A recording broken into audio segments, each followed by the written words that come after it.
Olá a todos, boa tarde, sejam bem-vindos a mais esta série da entrevistas. Hoje nós teremos o tema aqui sobre inovação. Meu nome é Adriano Levi, sou palestrante, mentor e coach e estarei hoje aqui fazendo a entrevista com crise ou não, inovação é para mim? Por que eu devo inovar e por que é tão importante inovar? E para isso eu chamei e convidei aqui uma pessoa que é especialista, Rodrigo Miranda, que vai falar um pouquinho para a gente sobre a sua história, sobre a sua trajetória, conceituar um pouco o que é inovação, e vou deixar aí as apresentações com ele. Ele é diretor de operações da GAC Group Brasil. Seja bem-vindo, Rodrigo. Gostaria que você se apresentasse, contasse um pouquinho da sua história, falasse aí como é que você chegou nesse tema inovação, como você transformou isso aí numa empresa, numa paixão para você, né, de lidar com a inovação todos os dias. Conta um pouco dessa trajetória. Legal. Boa tarde, pessoal. Boa tarde, Adriano. Bom, obrigado pelo convite. Prazer estar participando aqui com vocês, falar um pouco de inovação, né, que é uma paixão, como o Adriano falou aí, já há bastante tempo que eu estou trabalhando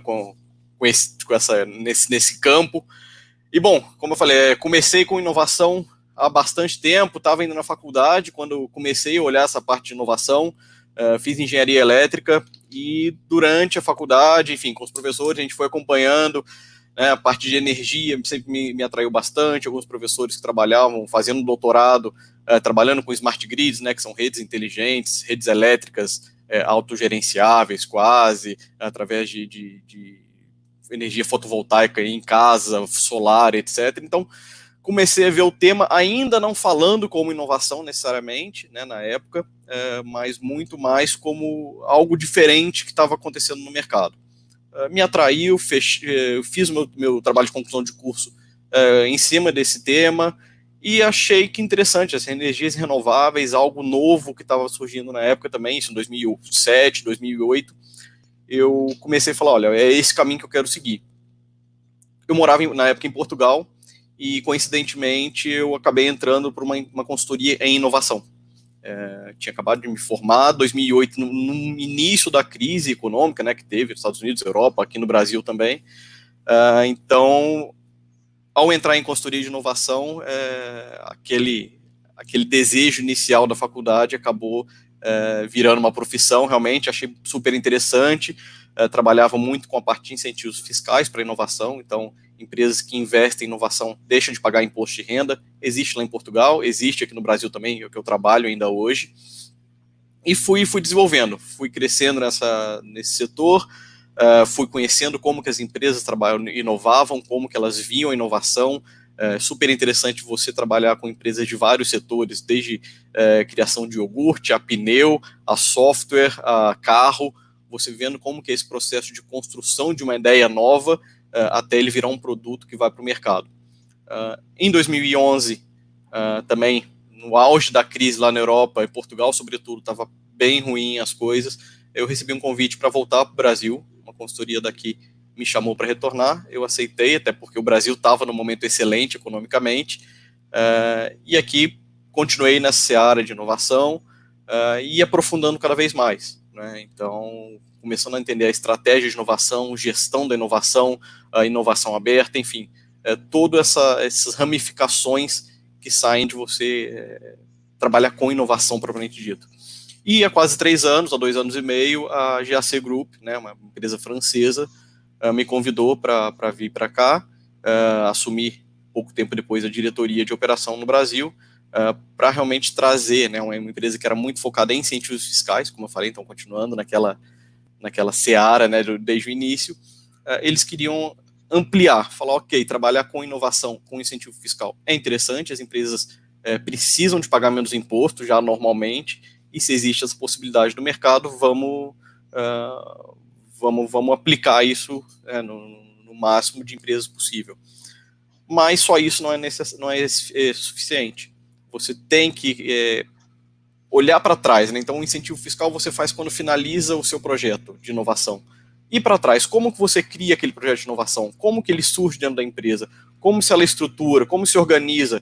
Como que uma pessoa, ela vira a área de inovação na empresa, né? Ou ela cria uma empresa em cima de uma inovação, como a gente vê hoje, tantas empresas, as startups que viraram unicórnios, que foi através de um sonho, de uma ideia de uma pessoa, muitas vezes. Então, como que toda essa estratégia, todo esse processo, ele surge, aí foi o que a gente está construindo aqui na GACEI, que eu também propus para minha carreira, né? Fazer esse tipo de trabalho.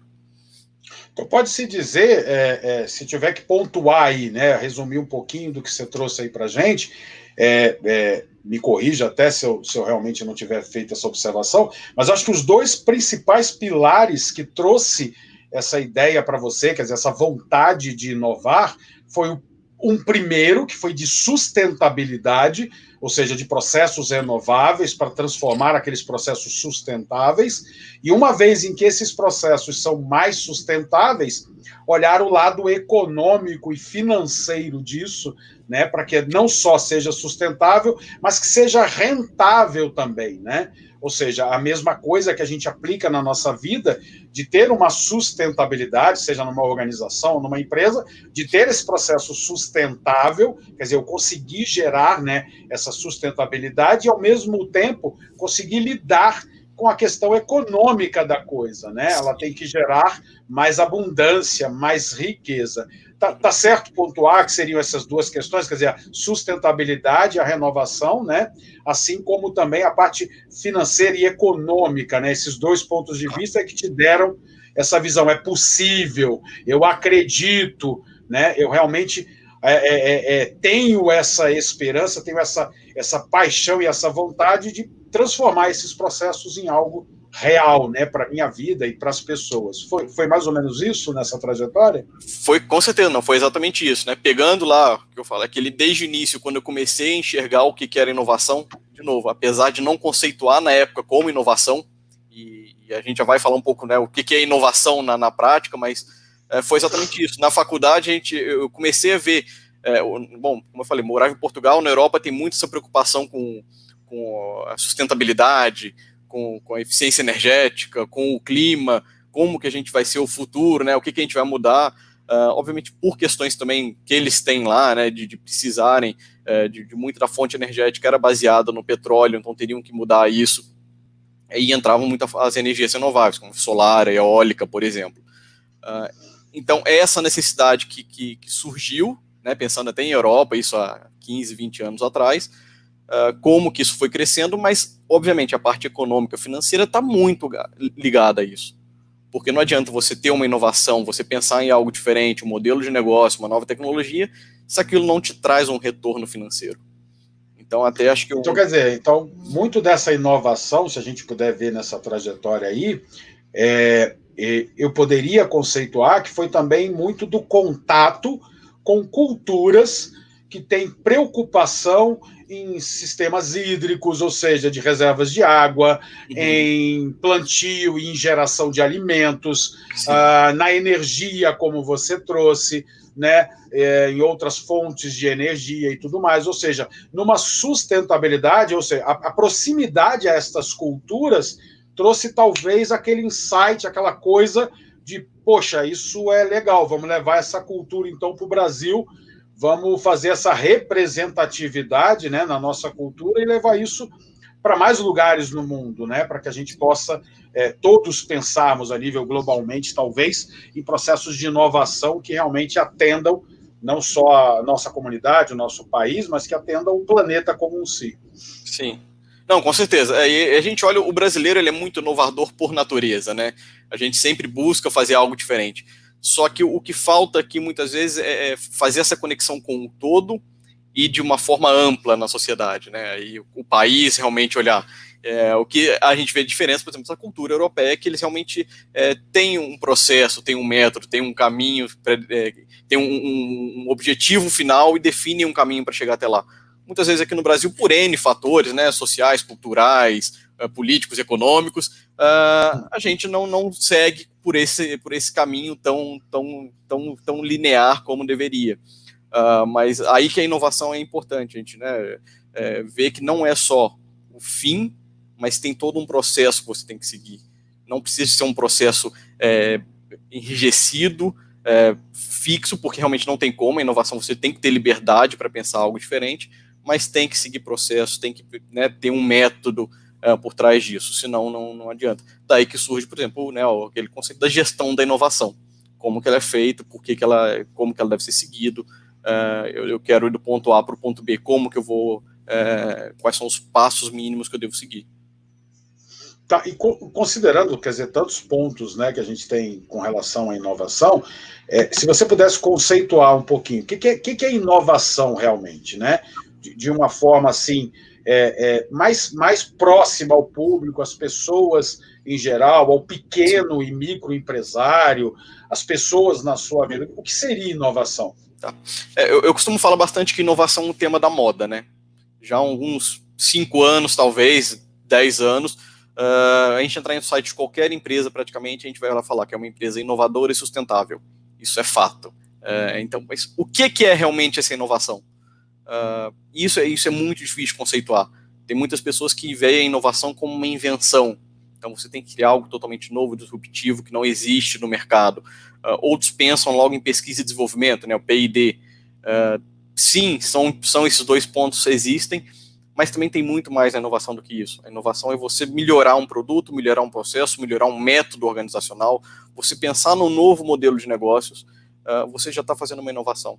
Então, esse é o conceito principal, é você pensar em algo diferente e, sobretudo, inovação pode ser um conceito, pode ser não, é um conceito econômico. Ou seja, você criar alguma coisa, ter uma ideia que não te traga um retorno financeiro, aquilo vai ser uma invenção, vai ser uma ideia diferente. Mas inovação está ligado necessariamente à obtenção de um retorno financeiro ou a buscar esse retorno financeiro. Eventualmente você pode não conseguir, não ter sucesso, porque a inovação tem risco, a inovação você tentar algo diferente, que pode dar certo ou não. Mas inovação a gente faz o tempo todo na nossa vida, a gente está sempre fazendo algo diferente, sempre tentando se melhorar, se modificar. Nas nossas empresas não tem como, hoje qualquer empresa falar que não faz inovação, não tem como, a empresa tem que tentar se reinventar sempre. De novo, a gente pensar brasileiro é um povo criativo, é um povo que tenta sempre buscar outros caminhos para fazer as coisas.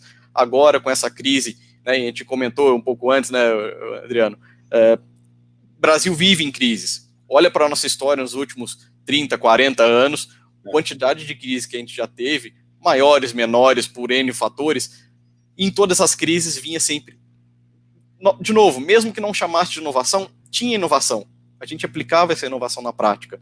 A gente tinha que se reinventar nesse momento atual.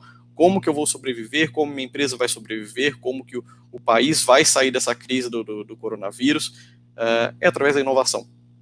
Então, a inovação é super importante por isso, porque permite a gente continuar evoluindo, continuar crescendo dia após dia. E aí, obviamente, a gente vai falar de N fatores, N formas de trabalhar a inovação. De novo, a gente pode falar dentro de uma empresa de criar um novo produto, de criar um produto disruptivo. Não necessariamente inovação tem só a ver com a Apple, que vai criar um iPhone super revolucionário a cada ano, a cada 2 anos, ou vai trazer um produto diferente. Mas a gente vai ver dentro no dia a dia da empresa, de você fazer um ajuste naquele seu produto para que o mercado goste mais dele, para você corrigir algum problema que você viu, ou você mudar a sua forma de trabalhar. Novamente agora, a gente olha quantos restaurantes tiveram que se adaptar para trabalhar com delivery, por exemplo. Eu acabo pedindo bastante, como todo mundo, usando muito os aplicativos de delivery, então eu acabo pedindo muita comida em casa, a gente vai vendo aqueles restaurantes que a gente ia, que nem sabia que tinha um delivery, e ver a formas diferentes de chegar a comida. Antes vinha quase sempre aquela marmitinha, aquela caixinha que era quase padrão para todo mundo, e hoje já estão trazendo caixas diferentes para manter a qualidade do produto melhor. Os restaurantes melhores tiveram que se reinventar, tiveram que criar todo um processo de delivery, para que na hora que entrar na moto e demorar 10, 15 minutos para chegar na casa do cliente, passar no frio, agora aquele produto vai ter a mesma qualidade. Isso tudo é inovação. Mesmo Entendi. Que as pessoas não enxerguem dessa forma. Ou a gente pensar na transformação digital, que também está super na moda agora, né? Aqui, essa live, quantas lives estão tendo agora, como as empresas estão conseguindo trabalhar remotamente, tudo isso é inovação. É a transformação não só na moda, mas hoje quase que uma necessidade. Talvez daí Obrigatoriedade até, né? Então, talvez daí essa questão da importância de estar nesses processos de inovação, né? E sim, principalmente de estar sempre criando, né? E isso é uma coisa mais cíclica, para que não fique no momento que chega numa crise, você não tem uma estrutura, talvez não tenha uma capacidade de realmente conseguir fazer o processo de inovação. E dentro disso tudo que você explicou, né? Uma das coisas talvez mais perceptíveis, pelo que eu captei aqui da sua explicação do que é inovação, é que o quanto que a gente investe, o quanto que a gente trabalha, planeja, cria estratégias para gerar uma eficiência, né, melhor no seu trabalho, na sua organização, no seu produto, na forma como você atende os clientes. Quer dizer, essa eficiência, trabalhar essa eficiência, mas não só trabalhá-la, mas trabalhá-la de forma que ela gere um impacto real na eficácia, ou seja, que me gere resultados de tempo, de custo, de escalonável. Ou seja, não adianta eu só focar numa eficiência que seja boa ou uma eficiência que seja talvez a ideal, mas que essa eficiência gere reais impactos na eficácia, quer dizer, no resultado que a empresa vai trazer.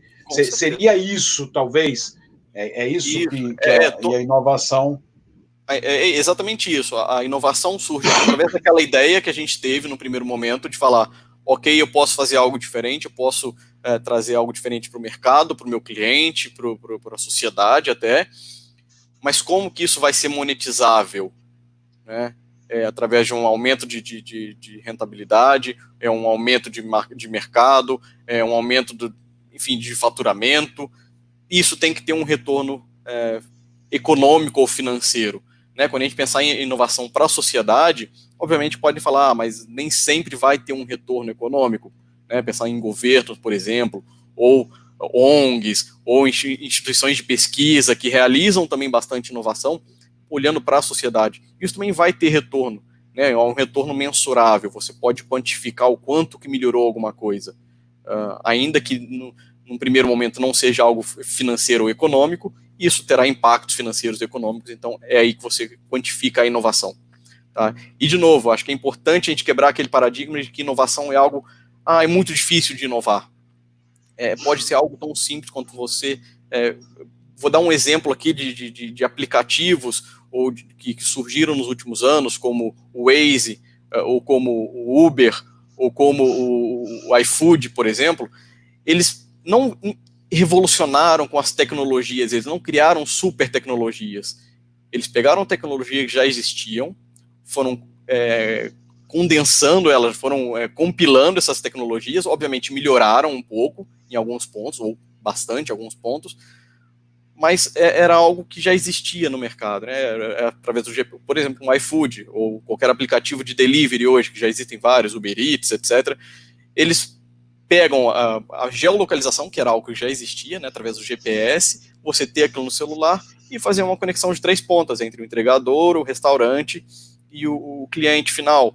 Obviamente tem algoritmos aí por trás que eles tiveram que trabalhar para conseguir nessa escala, esse crescimento que eles tiveram, também tiveram que trabalhar na tecnologia. Mas o conceito básico inicial era bem simples. Vários outros surgiram também dessa forma simples. Então, às vezes, é você pegar a sua ideia e falar, ok, o que eu posso aproveitar que já existe, eu não preciso de criar não é rocket science, né, como dizem nos Estados Unidos, né, ciência de foguete, né, eu não preciso de ser um cientista espacial para criar algo diferente. Né? Nossa, eu tenho que fazer um MBA em Harvard para poder conseguir isso. Não, a inovar, gente vê no dia a dia, ter uma ideia, põe em prática. É muito que as startups fazem hoje, né, tentar rápido e errar rápido. Errar rápido não é um problema. Você erra, aprende e tenta novamente. Então, e isso que a gente está na era das startups agora, e todo mundo tentando, e buscar errar rápido, errar rápido e errar barato também. Né? Você não precisa de gastar fortunas ali. Então, esse é o conceito principal da inovação que as pessoas têm que ter em mente. Obviamente, depois isso pode ir crescendo, para coisas mais complexas, como um departamento de pesquisa e desenvolvimento das empresas, para você criar realmente algo mais estruturado, pensar numa tecnologia diferente, como que você vai chegar lá, aí realmente você pode ir complicando isso, mas a inovação num conceito básico é você ter algo, uma ideia e ganhar dinheiro com essa ideia. É tão simples quanto isso. Eu sei que a gente tem aí um roteiro aí nosso até de perguntas e respostas aqui dessa entrevista, mas uma curiosidade que levanta aqui, né?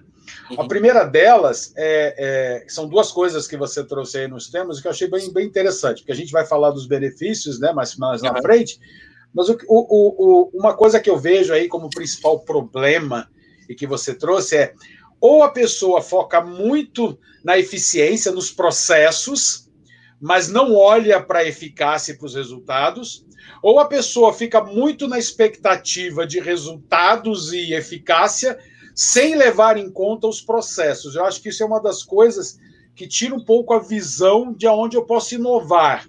E talvez crie aí um outro paradigma que me veio aqui à mente, que é essa síndrome do elefante branco, né? De que o negócio, inovação é coisa gigante, inovação é uma coisa somente para quem tem toda uma estrutura, um processo, recursos, competências, capacidades, habilidades, quer dizer, fica aquela coisa, não, mas eu tenho que ter tudo isso, então não, inovar não é para mim, né? E aí a pessoa fica muito nesse paradigma aí de ou eu olho para um canto, mas não crio expectativas do resultado, ou eu olho muito para o resultado, crio muitas expectativas, mas não olho para os processos. É o famoso continue fazendo as mesmas coisas, esperando que você vai chegar com resultados diferentes. E não é assim. Eu tenho que mudar os processos para ter resultados diferentes, né? Então, você acha que é isso? Quer dizer, essa visão que as pessoas, ou elas enxergam isso muito grande e aí se afastam. Já houve, o cara vai falar sobre inovação. Não, isso não é para mim, não vou nem assistir essa palestra.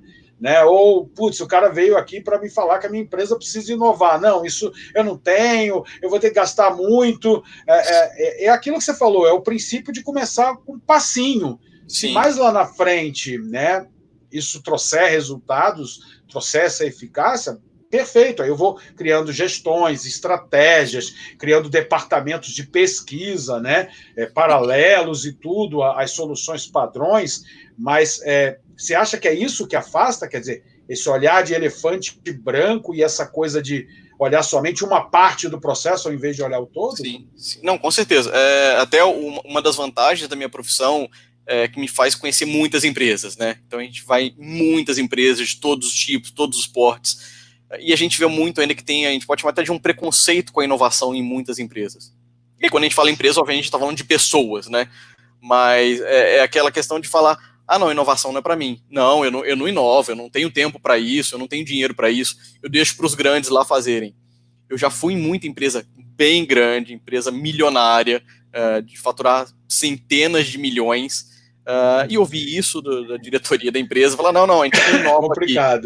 Eu deixo o mercado fazer alguma coisa, depois eu sigo, ou agora, né, a gente olha para esse momento de crise e a gente está aprendendo muitas lições vamos chamar assim, as últimas duas crises que a gente passou, a de 2015 e a de 2008, né, 2008 global, 2015 nacional, mas dá para a gente fazer bastante paralelo do que aconteceram nessas épocas, né, e até 2008 foi quando eu comecei a trabalhar mais ativamente no mercado com inovação, uma crise pesadíssima na Europa, como eu comecei falando, e foi curioso o que aconteceu em 2010 em Portugal, foi, por exemplo, Portugal estava numa crise profunda, uma das maiores da história que já tiveram, e o governo, para superar essa crise, cortou todo o tipo de benefício que existia para as empresas. Cortou praticamente tudo. Deixou só dois. Um desses benefícios foi um incentivo fiscal para a inovação, que era o que eu trabalhava na época. E o que eu me lembro do governo falar, e governos europeus como um todo falando, Espanha também, Grécia, Irlanda, que eram os países, Itália, que estavam os países que estavam em pior situação, eles falando, a inovação é o que vai nos tirar dessa crise. Então nós temos que continuar fomentando que as empresas, né, incentivando as empresas a inovarem. As empresas inovando, elas vão estar não só, obviamente, mantendo o investimento, mantendo empregos, mas o principal vão estar se preparando para sair dessa crise. Bom, isso foi lá na Europa em 2010, 2008, e a gente vê como que eles estão agora, né, ou como estavam há 6 meses atrás. E a gente faz o paralelo Brasil 2015. 2015 a 2017 foi um período de crise profunda que a gente teve aqui, tirando até a parte política e econômica, também foi uma crise muito difícil, e o que a gente viu que no Brasil, não a maioria, mas muitas empresas fizeram, estou em crise, primeiro lugar que eu vou cortar, aquela área de inovação. Vou deixar de pensar no futuro. Obviamente que essas empresas tiveram muito mais dificuldade de se recuperar agora. Então elas ainda estão sofrendo com o impacto daquela crise lá atrás. Não que o mercado não tenha se recuperado, não que as coisas não tenham melhorado, mas elas não conseguiram se recuperar tão rápido quanto os concorrentes que mantiveram o investimento em inovação. Hoje, a gente nos últimos 3 meses, a gente tem conversado com muitas empresas nesse sentido, de falar, inove, não deixe de inovar. Você tem que pensar na sua sobrevivência como empresa nos próximos meses. Realmente são meses muito difíceis para o país como um todo, para o mundo como um todo, mas você não pode pensar só no curto prazo, tem que pensar no médio e no longo. Como que você vai estar quando essa crise ultrapassada? A gente vê, voltando àquilo que a gente falou, da transformação digital e do home office, das pessoas trabalhando a partir de casa, remotamente, as empresas deixando de ter aquela obrigatoriedade de estar todo mundo reunido, e muitas empresas achavam que ia ser impossível você ter todo mundo trabalhando remotamente. Hoje a gente vê que é possível, na maioria, em boa parte dos casos, é possível trabalhar remotamente, as empresas se adaptaram, isso tudo é inovação. Como que elas vão sair dessa crise? Como que elas vão se preparar para uma próxima crise? Porque vai existir uma próxima crise, maior, menor, global, nacional, regional, crise interna da própria empresa, ela tem que estar preparada para reagir rápido. Então esse é o principal da inovação, é você não só trabalhar, vou trabalhar a inovação agora, nesse momento, crise pesadíssima, é o meu momento de inovar, é o momento de eu pensar diferente, porque a minha empresa está necessitando disso, porque eu pessoalmente estou precisando. Construir algo sólido e contínuo ao longo do tempo. Esse é um principal ponto da inovação, não ser algo que aconteça esporadicamente. Tive uma ideia, pronto, agora inovo. Agora eu vou ficar mais X tempo sem ideias, não vou ficar mais X tempo sem inovar. Isso que é o grande problema, esse que é a continuidade da inovação, que é um dos da inovação. Porque a inovação... Você levantou... Acho que acabou criando... falou de inovação, mas continuamente é o mais difícil de ter.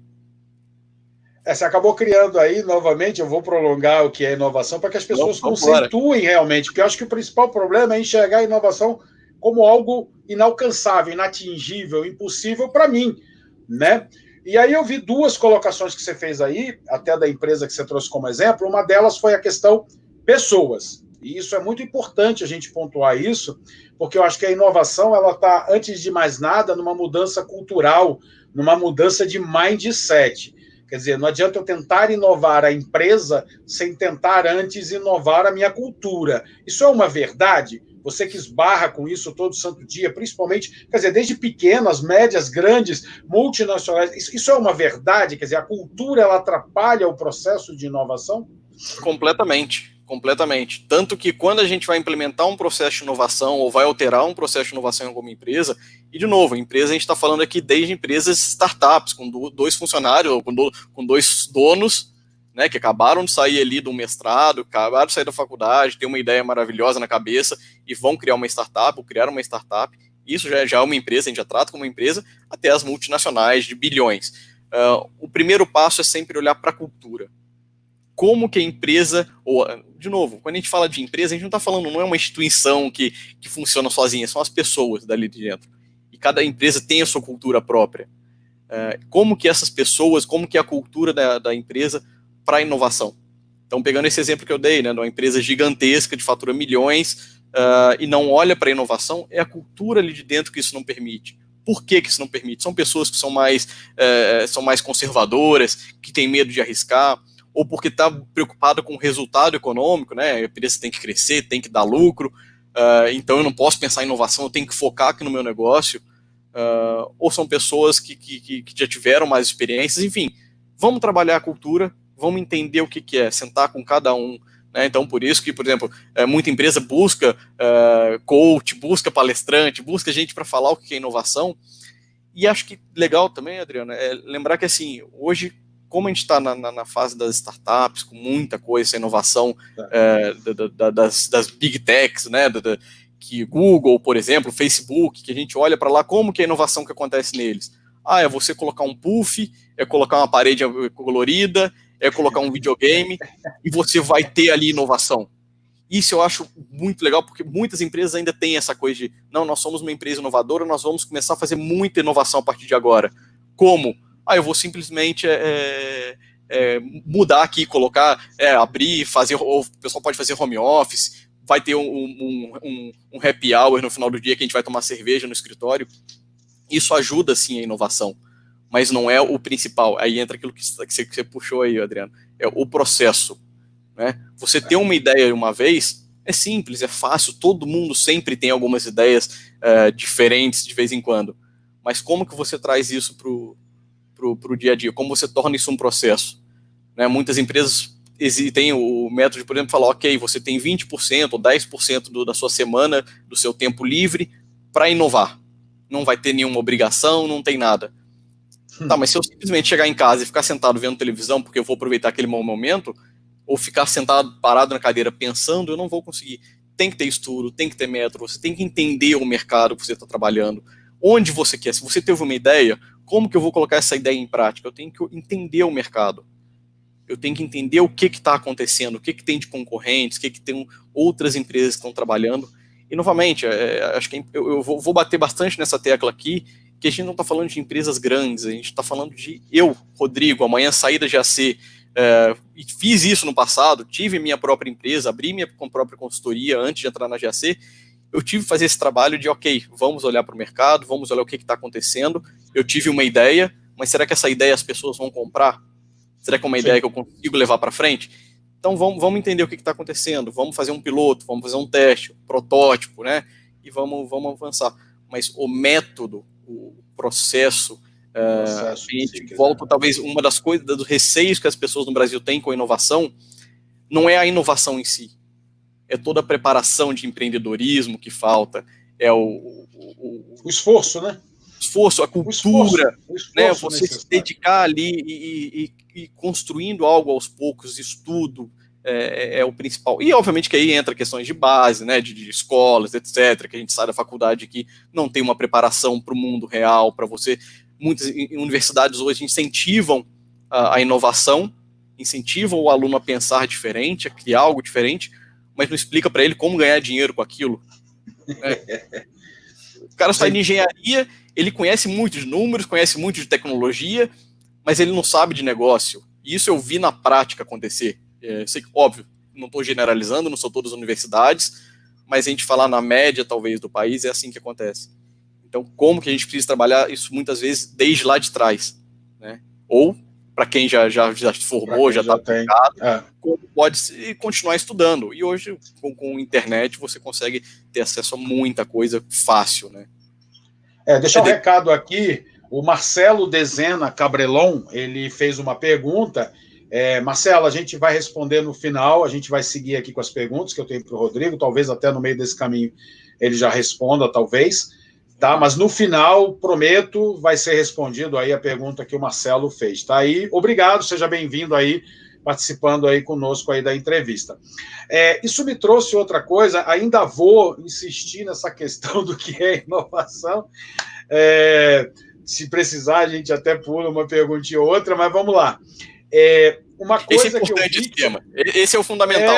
Porque isso a pessoa tem que entender que ela precisa entender isso, ver que isso é para qualquer pessoa, para qualquer empresa, para qualquer cultura, né, para qualquer geração.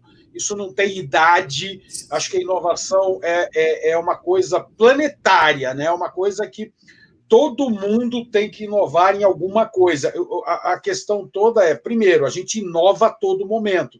A gente inova o trajeto, a gente inova a forma como a gente cozinha, a gente inova todo dia. A gente não olha para isso como inovação, a gente não entende esse processo, né? E uma das coisas que eu achei interessante, além da cultura, que foi o que você respondeu aí agora, é a questão da crise, né? E de tudo isso que você falou, quer dizer, ensina a criatividade, ensina o pensamento crítico, de repente, mas não ensina a monetização ou outros processos. Que isso me remete muito à questão assim, crise, o que a crise ela remete a nível de linguagem? Ela remete à escassez, ela remete à falta do acesso a determinados recursos. E a inovação é exatamente entender essa escassez, entender a falta desses recursos e transformar os recursos existentes em abundância. Ou seja, é ter a criatividade de pegar aquilo que eu tenho disponível e à mão e transformar aquilo em algo abundante. Quando eu falo abundante, para tentar abranger um pouco mais do que somente resultados ou monetização. Pode ser abundância de qualquer coisa, pode me trazer mais clientes, né? Não necessariamente mais lucro, mas mais clientes, pode me trazer mais visibilidade da minha marca, pode trazer uma série de outros resultados que a inovação traz. Isso é uma coisa que eu acho que as pessoas ainda estão com aquela mentalidade de escassez. Crise é escassez. Em vez de pegar o que se tem e gerar abundância, não, eu vou guardar o que eu tenho. Eu vou estocar, eu vou reservar, eu vou segurar com unhas e dentes, ao invés de pegar aquilo que se tem e transformar aquilo em mais ainda, né? Em mais abundância. Você acha que é isso? Quer dizer, que essa dificuldade das pessoas é ainda manter essa mindset de escassez, de crise, de problema, né? E tentar segurar com unhas e dentes? Não, com certeza. Eu estava te ouvindo falar e me veio aqui dois exemplos muito que eu uso bastante e que eu vivi na prática, então que eu ouvi falar na prática, né? O primeiro, acho que você falou de crise e escassez. E novamente, acho que para ampliar esse conceito de inovação, de como inovação pode surgir de várias formas, na época que eu morei em Portugal, eu via lá que, por exemplo, Portugal consome muito a carne de porco. E eles usam tudo do porco. É impressionante. Aqui no Brasil a gente usa muita coisa, mas lá eles usam literalmente todo. E eu uma vez conversando com o pessoal lá, dessa curiosidade de cultura, porque... E eu discussões, a gente viu que o principal surgiu muito na época das grandes guerras, principalmente da Segunda Guerra Mundial. Falar em crise... Exatamente. É um país que, apesar de não estar na guerra, era um país que era pobre na época, que acabou ficando isolado, porque o resto da Europa toda estava em guerra. E com essa crise, depois com ditadura que viveu lá por quase 50 anos, Portugal teve que os portugueses tiveram que se reinventando ali, e às vezes o alimento que eles tinham era ali, um cara que tinha a fazendinha dele, tinha o sítiozinho dele, ele criava um porco, porque era barato, era fácil, e para alimentar a família ou para vender aquilo ali, ele tinha que aproveitar tudo.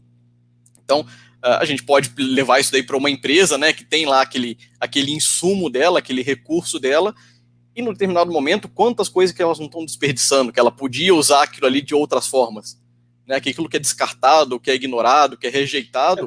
Desperdício zero, né? Desperdício Exatamente. Zero. Aí a gente volta para aquilo da sustentabilidade hoje, né, que muitas empresas estão aprendendo a ser sustentáveis. Um exemplo fácil disso é usina de cana-de-açúcar. Eu trabalhei durante muitos anos com inovação em usinas, ia visitar as usinas e fui aprendendo bastante do processo. E hoje usam bastante, né, o bagaço da cana. Depois que moe a cana para fazer açúcar ou álcool, sobra aquele bagaço. Aquele bagaço hoje, depois de passar por vários processos, etc., ele é queimado e gera energia elétrica. Então, sim, aquilo que antes era um rejeito se virou numa... E hoje uma parte bem importante de uma usina de cana-de-açúcar é a criação de energia elétrica através do bagaço, enfim, depois de N processo. Então, é isso, né? A gente olhar para o nosso dia a dia, para a nossa empresa e falar, bom, o que eu não estou aproveitando, que eu estou descartando, seja tempo também, né? Que tempo meu que eu estou rejeitando, que eu estou descartando, assistindo uma televisão, algo que eu podia estar aproveitando para ganhar dinheiro com isso. O tempo você falou, o cara mesmo se propõe a 2 horas do dia usar para inovação e ele senta, de repente, para fazer uma outra coisa. Quer dizer, ele está desperdiçando tempo para fazer uma outra atividade. Então, ele não tem desperdício zero, né? Eu vi uma reportagem parecida com essa, do pessoal utilizando, acho que aqueles cactos no Nordeste, e praticamente o cacto servia para tudo, e era cultivo de subsistência. Quer dizer, o cacto, ele fazia o doce, ele fazia um alimento para a família, ele era o bagaço dele para os animais que ele criava, né? E alguns restos ainda que sobravam era gerado uma compostagem, inclusive para plantação. Quer dizer, uma coisa só, um cactus ali, eu não sei qual é o modelo, não lembro agora qual é o tipo, mas um determinado cactus alimentava a família, alimentava os animais, era compostagem ou seja, desperdício zero, né? Desperdício zero. É óbvio que aí nesse caso, né, é isso, é a gente olhar para o que tem, e o cacto no Nordeste, no sertão ali, o quanto que tem, né, quanto que isso poderia ser utilizado. Sim. E aí eu falo, às vezes é o tempo da pessoa parar e olhar e estudar aquilo. É por isso que eu falo, é importante você continuar estudando, você continuar buscando, né, o conhecimento é fundamental. Mas acho que eu só queria que Adriano, completar aqui o que eu falei que pensei, né, duas coisas ouvindo você falar antes, e pensando na crise, e de como que a gente reage à crise. Eu acho que isso é o fundamental. E tem um conceito que eu gosto muito, que é o conceito do antifrágil. O Antifrágil é um livro do Nicolas Taleb, que ele fala que basicamente é um conceito que a gente pensa em frágil. Então, frágil é algo que quebra, né? Você, quando faz uma pressão, um estresse, por exemplo, uma taça de vidro, de cristal, quebra facilmente, é bem frágil. O oposto disso, normalmente a gente pensa em resistente, né, resiliente, que resiste. Então, a taça de cristal ou um copo de metal, né, eu vou jogar no chão e ele não vai quebrar.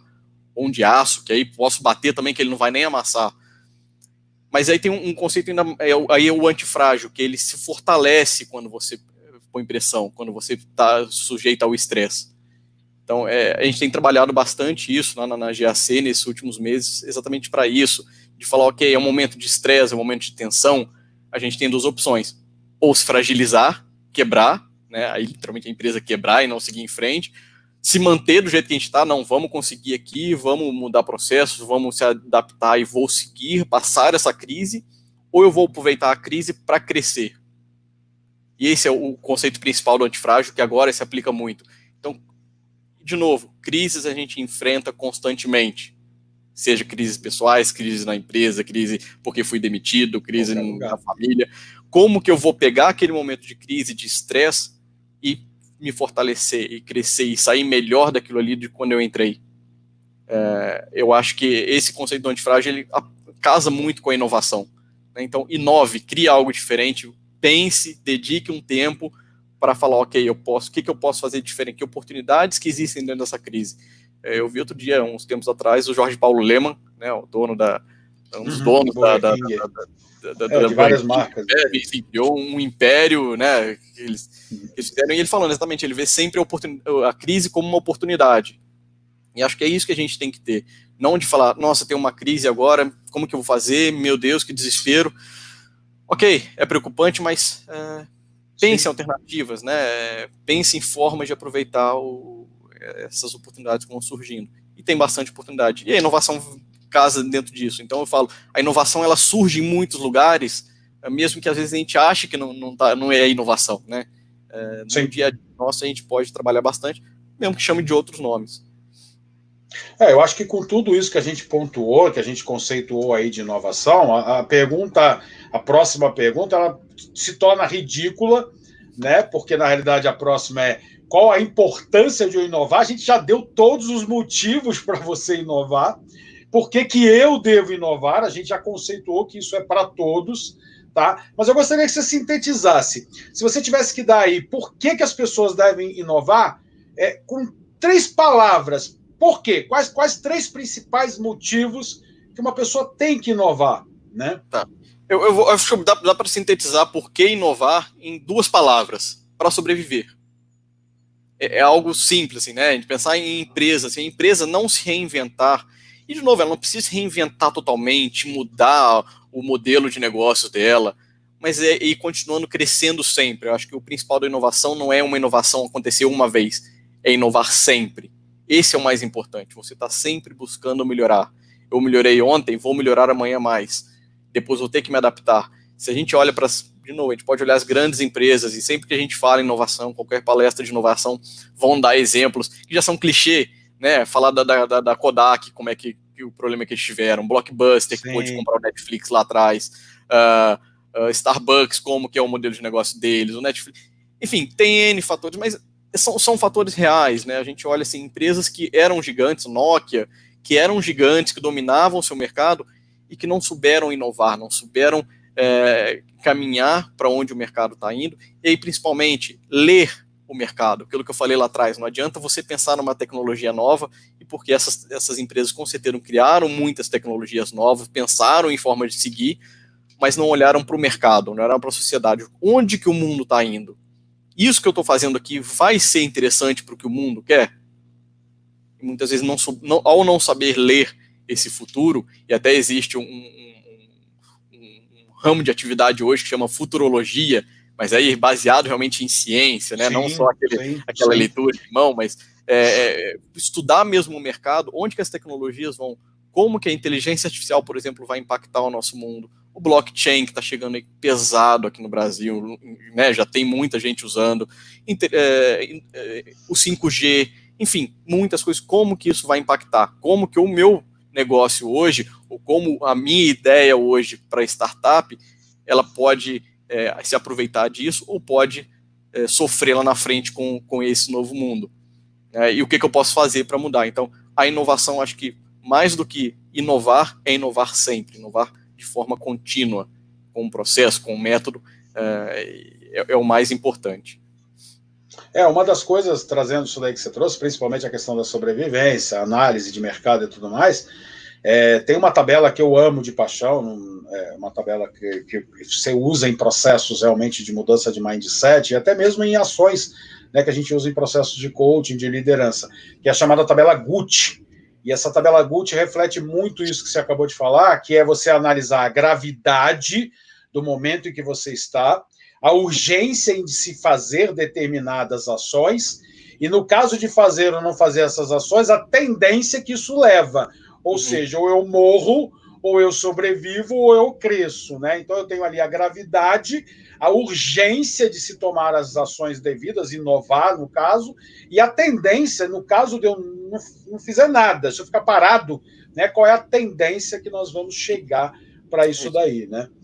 E pegando esse gancho aí, você pode explicar um pouquinho aí, só para a gente entender, qual a diferença de inovação aberta e de inovação fechada? Legal. Acho que aí eu vou acabar até respondendo a pergunta do Marcelo ali, né, sobre o papel de uma ICT no processo de inovação aberta. Eu vou explicar um pouco o que é o ICT também. Open Innovation, né? Open Innovation, né, inovação aberta. Basicamente, hoje, as empresas, elas enxergaram que tem duas formas de você fazer inovação. A inovação dentro da própria empresa, né, intramuros, ali com a equipe dela, trabalhando, buscando coisas diferentes e se esforçando, dedicando recursos, tempo, etc. Com um agravante aí. Muitas vezes a equipe de inovação ou essas pessoas que estão trabalhando para inovação tem que apagar incêndio da empresa, né? Tem um problema urgente, tem que faturar, tem que trazer retorno. É uma empresa, né? Empresas existem para dar lucro, isso é normal. Exato, né? Muitas vezes a inovação acaba se perdendo nesse processo. E, de novo, é compreensível, né? Apesar de não ser desejável, é compreensível que algumas vezes aconteça. Por exemplo, no momento de crise agora, que eu falei que a gente viu muitas empresas, em 2015 acontecendo muito, agora, felizmente, em 2020 não, as empresas deixando de investir em inovação interna, né? Porque fala, bom, eu não tenho como gastar com isso, eu preciso focar o recurso em outras partes, né? Na produção, vender mais, ou continuar meu processo de marketing para continuar a empresa sobrevivendo e dando lucro. Aí surgiu essa parte da inovação aberta, que é você buscar outros players, buscar outras pessoas, buscar outras empresas, outras entidades fora para desenvolver inovação junto com você. Então, as startups é um excelente caso disso, né, de como que elas trabalham entre si muitas vezes, ou trabalham com grandes empresas para pensar em processo de inovação. Então, eu tenho numa empresa, eu quero falar, legal, preciso inovar alguma coisa. Hoje é muito fácil, muitas grandes empresas, e até empresas menores, fazem, vou procurar o que tem de startup que já está trabalhando nisso. Isso é uma inovação aberta. Eu chegar para a startup e falar, ok, me traga aqui essa sua ideia, vamos desenvolver junto, eu tenho uma necessidade, eu tenho uma ideia, com o seu produto, com a sua capacidade, a gente vai desenvolver isso em conjunto. Acontece também muitas empresas grandes, duas empresas grandes se unirem para fazer uma pesquisa, aí a gente falando em pesquisa e desenvolvimento, né, fazer uma inovação radical, uma coisa mais complexa, por exemplo, agora com a vacina para a Covid-19. né? Quantas empresas grandes estão colaborando? Obviamente que muitas estão fazendo ali a corrida para conseguir a vacina, porque isso, de novo, empresas existem para ganhar dinheiro, mas muitas também trabalhando em conjunto com universidades, com outros desenvolvedores, para chegar num bem ali, e a partir do momento, e essa inovação aberta ela não precisa ir até o final, não precisa gerar a vacina, mas pode ser aquela parte, né, inicial de mapeamento genético do coronavírus, por exemplo. Isso daí foi aberto, né? Muitas universidades faziam e depois vão levando isso para as empresas. Então, a inovação ela pode ser parcial ou total, aberta ou fechada. Eu posso fazer também uma parte fechada, como você acabou de falar. Eu faço uma etapa aberta de pesquisa com outros órgãos, instituições ou empresas coligadas através de colaboração. Até aquela etapa foi aberto, pego aquela etapa, eu trago para dentro da empresa e posso fazer ela fechada. Exatamente. Sigilosa, né? Eu tenho ali, vou tirar uma patente. Exatamente. Então, vai ter muitas horas que isso é muito desejável, né? E o Brasil, o governo, né? A sociedade tem tentado fomentar esse tipo de inovação aberta porque ela é benéfica para todo mundo. A gente olha, um exemplo, os Estados Unidos, quantas empresas investem em universidades lá e quantas universidades trabalham diretamente com as empresas para criar algo em comum. Aqui no Brasil ainda são poucos os casos de efetivo sucesso, né? Poucas universidades que conseguem realmente trabalhar de uma forma eficaz, eficiente com as empresas. E isso é o que a gente busca. Aí, até pegando esse gancho aí do Marcelo, né? O que é o ICT? O ICT é uma instituição de ciência e tecnologia. Então, normalmente, elas surgiram dentro de universidades, né? Então, quando a sua empresa vai contratar uma universidade para fazer um trabalho, você não contrata a instituição de ensino. Você vai pegar ali a parte do ICT da universidade, né? Que é a parte que vai estar ligado à pesquisa, que vai estar ligado a gerar algo para o mercado, não só acadêmico. Você vai fazer essa conjunção. O ICT pode ser, como falei, público, né, no caso, por exemplo, de universidades, mas pode ser ICT privado também. Isso surgiu há relativamente pouco tempo no Brasil, em 2016, com o Marco Legal de Inovação, que criou esse conceito de ICT privado na prática. Então, a minha empresa, eu quero dedicar uma parte dela exclusivamente à inovação. Eu vou separar uma parte da empresa, eu vou criar esse ICT, né, essa instituição de ciência e tecnologia, que vai estar focado única e exclusivamente em desenvolver tecnologia, em desenvolver pesquisa, desenvolvimento e inovação. É uma forma que as empresas estão encontrando de, ok, eu tenho o meu business, eu tenho, né, o que eu preciso de gerar negócio, então eu vou criar aqui uma instituição à parte, que não precisa ser uma empresa, vai ser esse CT privado, que é até uma entidade sem fins lucrativos, eu já explico melhor essa parte, que vai focar única e exclusivamente em inovação. Independente da minha empresa, tá bem das pernas, tá mal das pernas, tá crescendo, não tá crescendo, né? Problemas estão acontecendo aqui, eu vou continuar inovando ali constantemente. E esse CT vai trabalhar com o mercado, vai trabalhar com concorrentes, vai trabalhar com outros CTs, etc, para você continuar, né, de forma, de novo, contínua, trabalhando com inovação. Então, esse é um papel fundamental do ICT hoje, né? Existem ICTs, associações de classe, por exemplo, associações de setor, que criam o seu ICT e que as empresas daquele determinado setor vão trabalhar ali em conjunto para algo mais que seja um bem comum para todos, até uma determinada etapa. A partir dali volta para dentro da empresa, como você falou, e ele desenvolve internamente, criando ali da forma como ele enxerga o mercado, como ele quer vender esse produto, etc. Então é algo bem legal de fazer e dá para juntar vários atores, né, que a gente foi falando aqui, startup, ICT, governo, cidade, etc. Aí inventor independente, né, aquelas pessoas que trabalham ali sozinho, que têm também essas ideias, pode ser feito. Trazer um agradecimento aí ao Douglas também, ele fez uma pergunta, a gente já responde daqui a pouquinho, tá, Douglas? Aguenta aí, segura aí que a gente já responde. Vou seguir aqui com o Rodrigo. E Rodrigo, assim, se você pudesse pontuar mesmo, dois benefícios, ou um pró e um contra do aberta e um pró e um contra da fechada. O que você traria aí, né, para que as pessoas possam ter essa reflexão? Quando, né, eu devo usar? Quais são os prós e contras da aberta e os prós e contras da inovação fechada? Acho que o principal pró, né, da inovação aberta é você trabalhar com outras entidades, né, com outras empresas, etc., e ter uma visão diferente. Você vai ter um mix de culturas ali, vai ter uma forma de enxergar totalmente diferente de mercado, E obviamente, como a gente fala, né, duas cabeças pensam sempre melhor que uma. Então Sim. Você está trazendo ali mais conhecimento, e isso é muito bom. Né? E você não precisa de se esforçar internamente, talvez um problema da inovação fechada, que demanda muito investimento, demanda muito esforço, e um risco é muito grande. E sozinho, né? E sozinho, exatamente. Então, se der errado, o impacto é muito grande para você. Ao você abrir e fazer...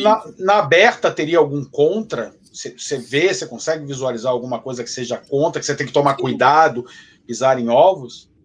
O principal é a questão de cultura também, novamente, né? Você alinhar a cultura de quem você está trabalhando, alinhar expectativas, o que realmente vai ser trabalhado em conjunto, como que essa inovação aberta vai funcionar, timing, né? O tempo de desenvolvimento, o tempo de esforço que vai ser dedicado, vai ser igual. Quando chegar num momento de convergência, como que isso vai ser trabalhado, né? Recursos também é importante. Eu posso estar numa empresa que está ali com recurso contado e fazendo uma inovação aberta com uma outra que não tem problema. Como que vai chegar numa hora que, né, chegou num entroncamento ali, na divisa, a gente segue por aqui que é muito mais caro ou segue por aqui que é onde a gente está pensando e mais barato? Inovação é isso, surgem imprevistos. Se isso não estiver bem alinhado com todo mundo, pode gerar estresse, pode gerar, né, desconforto, pode gerar, você falar, não trouxe o resultado que eu queria. A gente vê muito isso, por exemplo, aí não é uma crítica direta, mas é uma realidade, que a gente vê muitas empresas no Brasil falando, tem dificuldade de fazer inovação aberta com universidades. Por quê? Porque a forma de pensar o trabalho na universidade é diferente. Completamente diferente. O que ali o pesquisador da universidade ele vai buscar com aquela inovação? O que o empresário quer buscar? Como que isso tudo converge, essas duas expectativas diferentes, né? Exatamente. E se isso não é muito bem alinhado, e realmente muitas vezes, infelizmente, não é bem alinhado, gera frustrações. E as frustrações vai se perpetuando, vai se alastrando, e as pessoas vão falando, não, eu conheço alguém que tentou, não deu certo. Se para ele não deu, para mim também não vai dar. E aí a gente acaba tendo esse senso comum de que isso não funciona, ou, né, esse exemplo que eu dei, falar, universidade e empresa é impossível funcionar. Não, é possível. Só tem que alinhar muito bem a forma de trabalhar. Então contextualizando o que você falou, eu acho que os principais prós e contras, aí, se a gente tiver que resumir, seria, primeiro, um alinhamento bem claro das intenções e das expectativas, tanto na fechada quanto aberta. Na aberta, nas instituições que estão envolvidas, dessa intenção, expectativa, do resultado que a gente vai gerar a partir desta inovação, e na fechada, da cultura de entender o porquê desse esforço, desse trabalho, de todo esse investimento, e o que se espera dessa expectativa. Eu acho que o principal é esse alinhamento. E, além deste alinhamento, criar etapas, criar trajetos, criar pontos de checagem onde eu possa verificar, ok, eu cheguei até aqui, e agora, que decisão eu tomo? Eu trago isso para dentro da empresa, vale o investimento, ou eu continuo com isso em desenvolvimento e parceria? Ou seja, eu permaneço na colaboração, cooperação, que traga mais, ou eu já tenho condições de trazer isso para dentro da empresa? Mas eu tenho que criar pontos, eu não posso esperar simplesmente, não, o processo todo é esse.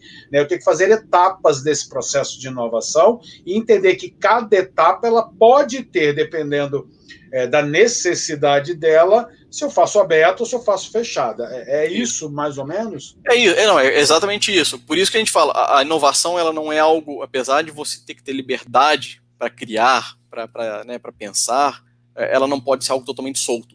Tem que ter gestão, tem que ter um acompanhamento, tem que ter método, tem que ter processo. Então, eu já tive essa discussão muitas vezes com muitas pessoas, muitas empresas, falando, mas gestão de inovação não dá. Como que eu vou trazer uma gestão de inovação aqui para dentro? Né? Vou engessar o meu processo? Não, pelo contrário, você vai criar essas formas desse trabalho, né? A ideia, sim, a ideia surge livre. Planejamento, né? Bota a mochila nas costas e vai, né? Exato. Então, como que isso vai acontecer, né? Obviamente que aí tem N formas, tem N metodologias, várias formas de trabalho de acordo com o tipo de inovação que a gente está trabalhando, se é uma inovação, né, incremental, que seja, que é só uma melhoria do que já existe, ou se é uma inovação radical, que é reinventar algo totalmente diferente, uma disruptiva, que é criar algo que não existe. Cada tipo de inovação vai ter um tipo de gestão diferente, um acompanhamento diferente, mas todas elas não podem ser simplesmente, vou fazer e agora vamos fazendo para ver o que dá. Aí não vai ter o resultado que a gente espera, né? A próxima pergunta, eu acho que também nós já até chegamos a responder, tá? E eu acho que o principal benefício que você colocou aí, a princípio, principalmente em momentos de crise, de pandemia, seja de qualquer crise que a gente vive, econômica, né, social, é a sobrevivência. Né? Sim. Esse é um dos principais benefícios de você estar sempre nesse contínuo processo, planejando, gerindo, criando estratégias e principalmente olhando as tendências do mercado e tudo que tem à sua volta e usando os recursos que estão à sua disposição. Sendo ela aberta ou fechada através de colaboração ou sendo uma coisa através de investimentos, mas acho que o principal benefício momentâneo é a sobrevivência. É aquele de manter a empresa, manter a sua carreira, manter a sua vida, manter, ou seja, todos os aspectos de você sobreviver. E além da sobrevivência, como você mesmo pontuou, quer dizer, a gente trazer para aí também o lucro. E o lucro em todos os aspectos, né?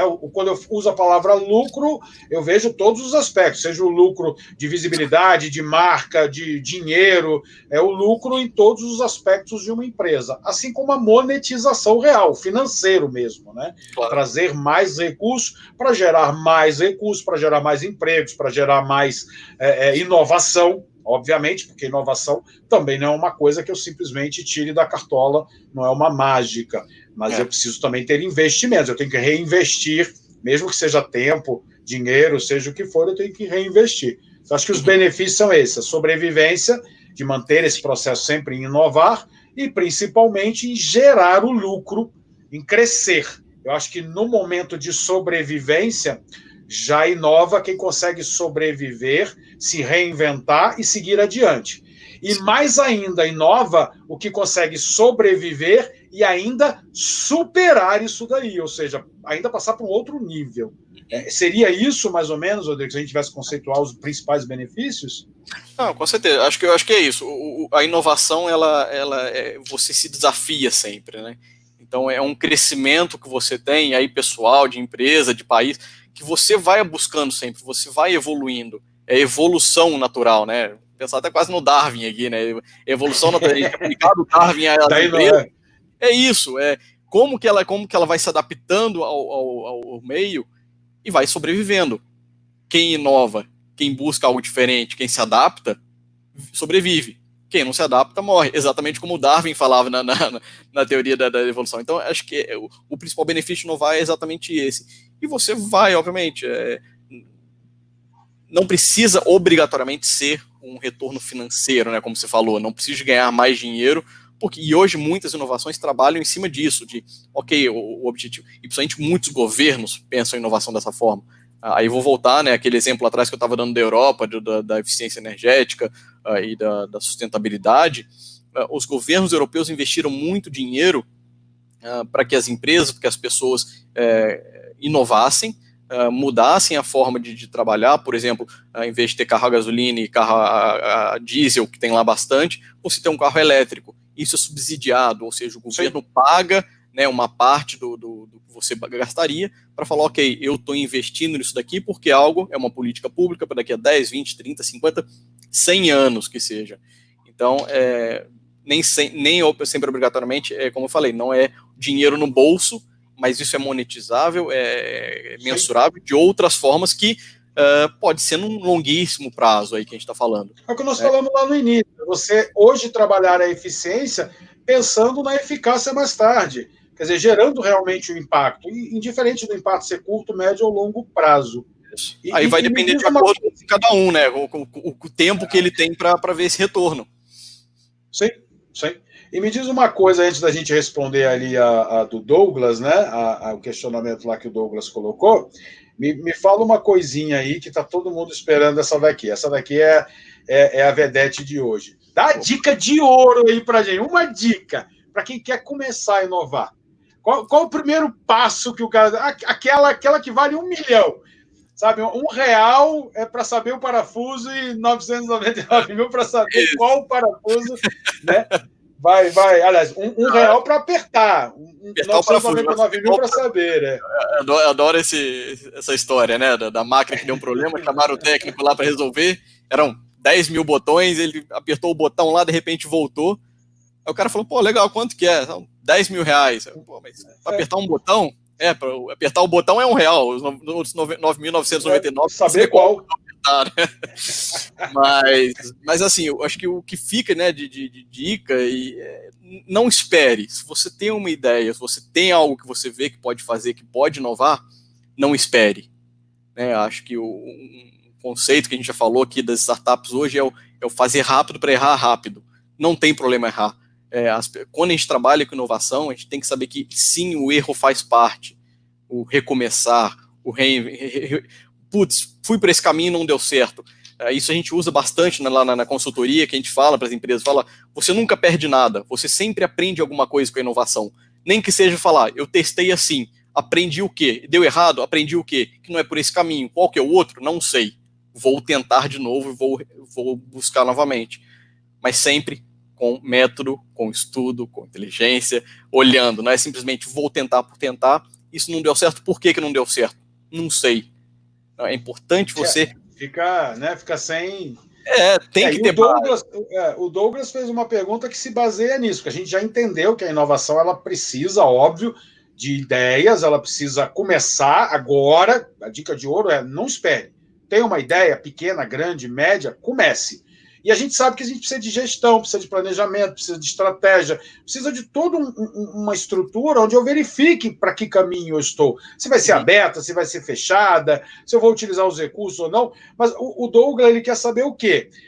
Nesse processo, existe alguma metodologia, algum estudo, alguma ferramenta em que me diga, em que se aplique e me diga em que parte deste processo de inovação eu estou? Para que eu possa posicionar a minha empresa. Eu tenho uma empresa hoje, né? E aí, ok, Rodrigo, em que parte de uma inovação a minha empresa se encontra hoje? Sim, legal. Não, obviamente tem bastante, até a inovação, eu falei, por ser algo que hoje se fala muito, né? E tem muitas consultorias também trabalhando com isso, muitas empresas trabalhando com isso. Existem várias formas que foram inventando, várias metodologias, etc. A GAC nós temos também uma metodologia própria que a gente criou, né? Internacionalmente, vários países que a gente aplica, mas surgiu em julho do ano passado algo bem legal e controverso também, que é a ISO para inovação, a ISO 56000. Né? Da mesma forma que a gente tem a ISO para qualidade, ISO para meio ambiente, 9001, 14001, 27000, etc., surgiu a ISO para inovação. Então ela é bem interessante porque ela, apesar de ser uma norma ISO, ela não segue o mesmo modelo das outras. Primeiro que ainda não existe a ISO 56001, né, ou seja, uma ISO certificadora, que vai falar, Adriano, você tem a sua empresa, olha, está aqui, aplique a ISO e você vai ter um processo que você tem que seguir e vou te falar que você é certificado para inovação. Mas ela traz muito, agora é 56002, né, isso daria para a gente falar aqui mais uma hora, então vou tentar sintetizar bastante, sem ter muito termo técnico, mas ela dá boas práticas. Ela fala, ok, se você quer inovar, quais são as boas práticas, quais são os processos que você deve seguir, quais são os métodos que você deve utilizar, quais as ferramentas que você tem que usar. Então, por exemplo, indicadores são muito importantes. Né? Como que você mede a sua inovação? Muita empresa hoje mede inovação por aquele método padrão de negócio. O ROI, né, o retorno sobre investimento. Será que inovação é uma forma legal de se vestir? Deixa eu te cortar e trazer aqui uma comédia, uma paródia, que a gente chama que o pessoal mede tanto inovação, crescimento, qualquer tipo de coisa no método tradicional, aquele método científico que é o mais conhecido. Você molha o dedo e aponta para o vento para saber onde está vindo o vento. Esse é o método científico mais aplicado para saber onde eu estou, para onde eu vou, né? Em vez de utilizar realmente metodologias hoje que já funcionam. Né? As pessoas elas gostam muito de fugir de regras, de processos, daquela coisa que realmente vai me mostrar, me dar uma visão. Né? E é legal porque a ISO ela vem trazer isso, ela vai dar, obviamente, de novo, boas práticas e várias ferramentas, e você vai aplicar de acordo com o que eu falei aqui agora há poucos minutos, com o tipo de inovação que você vai trabalhar, com a cultura de inovação da sua empresa, se você faz inovação aberta ou se você faz fechado, tudo isso vai influenciar no tipo de processo que você vai aplicar, no tipo de ferramenta que você vai colocar, no tipo de indicador que você vai buscar, né? Eu brinco, o indicador depende de quem pergunta, às vezes, né? Se é o diretor que pergunta, é uma coisa, se é o estagiário que pergunta, é outra. Se é o cliente que pergunta, putz, é maravilhoso. Então, peraí, tem que ter algo realmente definido para você ir acompanhando bem e falar, ok, estou evoluindo, não estou evoluindo, bati a cabeça na parede, por quê? Qual que foi a força que eu bati, que impacto que isso vai ter. Então, a ISO, por exemplo, é uma metodologia legal, mas obviamente que depois a aplicação dela, e aí que eu falei a controvérsia dela, que muita gente fala, nossa, é um absurdo você falar de ISO e falar de inovação, não casam, porque realmente uma te prende ali e a outra fala que seja solto. Mas ela realmente não vem obrigar as empresas a fazer nada, fazer uma identificação propriamente dita. Ela vai falar, ok, das boas práticas você cumpre 60%, 70%, 80%, você pode cumprir todas ou não, não é obrigatório para você inovar bem. Né? Se a gente pegar os top inovadores do mundo, será que eles cumprem com aquilo 100%? Não sei, não cheguei a fazer um estudo, não cheguei a fazer análise, mas provavelmente sim, provavelmente não, provavelmente alguma empresa vai ter diferente, porque a cultura é muito importante também. Né? E aí você o ideal é você olhar para a ISO e ver o que adere à sua empresa. Você olha para a ISO e traz as práticas que se aderem àquele momento. Não é só a empresa, nem o tipo de negócio, mas ao momento também da empresa. Exato. Eu acredito que talvez seja uma ISO, a gente tem esse peso do nome ISO, mas talvez sejam práticas que sejam realmente contextualizadas à sua realidade. Aí fica uma coisa onde você pode trazer, e cada vez mais trazendo, né? Eu trago 2, eu trago 3, eu trago 10, agora eu trago mais práticas, até chegar no modelo ideal de inovação, né? Eu vou me preparando, e aí você vai ter, assim, são exemplos que empresas no Brasil, na Suécia, na China, nos Estados Unidos vão estar usando. No Vale do Silício, as boas práticas são aquelas ali. Né, a gente tem muito hoje no Brasil, empresários vão visitar o Vale do Silício para ver como é que funciona lá, vão para Israel, que é um centro interessantíssimo de inovação para startups. Mas será que na prática ele consegue pegar aquilo tudo que ele usou lá e usar aqui no Brasil, né, que ele viu lá e usar aqui no Brasil? Aí de novo, a questão da cultura, né, o ambiente, né, que nós vivemos, o ecossistema nacional, a política nacional. Muitas vezes o que a gente vê lá fora, que, nossa, funciona muito bem, ou a gente olha para o vizinho, né, para a cerca do lado e fala, pô, o cara tá fazendo ali direito, vou copiar, vou fazer aquele mesmo processo, vou contratar e ter a equipe dele. Muitas vezes já acontece, a empresa lá vai lá, rouba aquela equipe e toma, entra aqui e faz. E o cara não produz. Por quê? Por causa da cultura da empresa, por causa da forma como trabalha, enfim. Ou porque ele não viu que no grama dele tem um prédio fazendo sombra e do outro bate sol todo dia. Então ele não olhou a sua volta, né? Então, não olhou a sua volta para ter essa percepção mais sensorial. Rodrigo, hoje, a GAC, né? Bem resumido, nosso tempo até já está estourado, mas assim, a GAC hoje, o que a GAC pode oferecer para quem está nos assistindo, para quem vai assistir ainda, porque a live vai ficar aí no ar, o que a GAC hoje pode oferecer? Início, meio e fim desse processo. Em forma aí bem sintética também, para a gente não tomar aqui mais tempo, mas basicamente hoje, como eu falei, a gente trabalha com a inovação como um todo. Então a gente vai olhar para as empresas e entender o que eu posso te ajudar dentro da sua estratégia de inovação.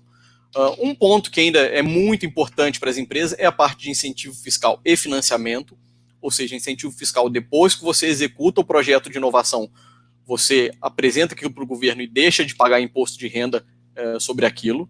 É um benefício interessantíssimo, que começa em 20% daquilo que eu gasto com inovação, ou seja, eu gastei 1 milhão com inovação, deixo de pagar 200 mil de imposto. É bem interessante, podendo chegar até 40%. Então, é muito interessante esse benefício. Então, eu falo, uma porta de entrada para muitas empresas olharem para a inovação de uma forma mais sistêmica, falar, legal, eu não só gastei 1 milhão, eu gastei, na verdade, 700 mil, porque 300 eu deixei de pagar de imposto.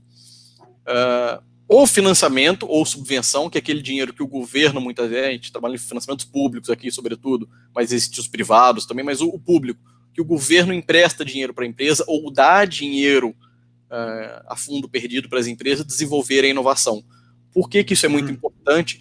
Porque sem esse auxílio, as empresas não conseguem. Se for buscar um financiamento num banco, vai ter a taxa de juros do banco, vai ter o spread, vai ter toda aquelas taxas que tornam inviável sem falar no risco, né? O banco muitas vezes vai olhar o que você vai desenvolver, a inovação, mas isso é muito arriscado, pode não dar certo o seu projeto, não vou te emprestar.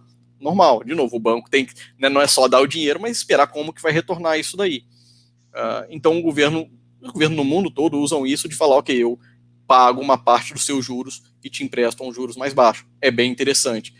Mas isso a gente está falando da execução em si do projeto. E toda a parte da estratégia. Aí tudo aquilo que a gente falou agora, né? Como trabalha a inovação aberta, com startups é uma coisa, com ICTs são outros, como que estrutura isso internamente, como que criam os processos, como que é a governança da empresa, né? Qual que é a cultura da empresa, como fazer um processo de gestão de mudanças para qualquer inovação que você vai criar. Então isso a gente vai trabalhar bastante com as empresas. No fundo é a estratégia, entender como que a empresa quer trabalhar com inovação, como que ela pode aplicar as ferramentas, qual que é o indicador que ela vai ter, vai aplicar ISO ou não, de que forma que pode fazer. Então hoje a GAC, não só aqui no Brasil, mas em todo mundo, ajuda as empresas nesse sentido de, ok, vamos lá, você quer criar a sua área de inovação, você tem uma startup e quer iniciar nesse processo, vem com a gente vai te ajudar de todas as formas aqui que for possível, e sempre adequando a cada realidade de cada empresa.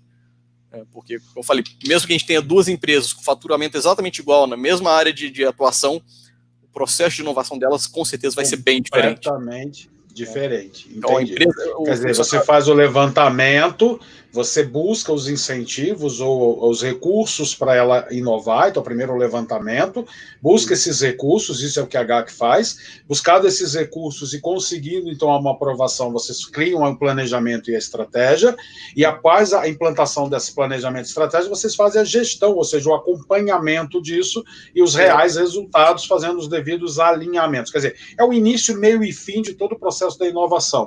Né? Então, a GAC hoje, ela realmente acompanha esses processos. Isso. Muito bom. Fazer uma etapa disso daí e deixar o empresário solto, né? Depois, sem saber como fazer o restante. Não, aí não adianta. Tem que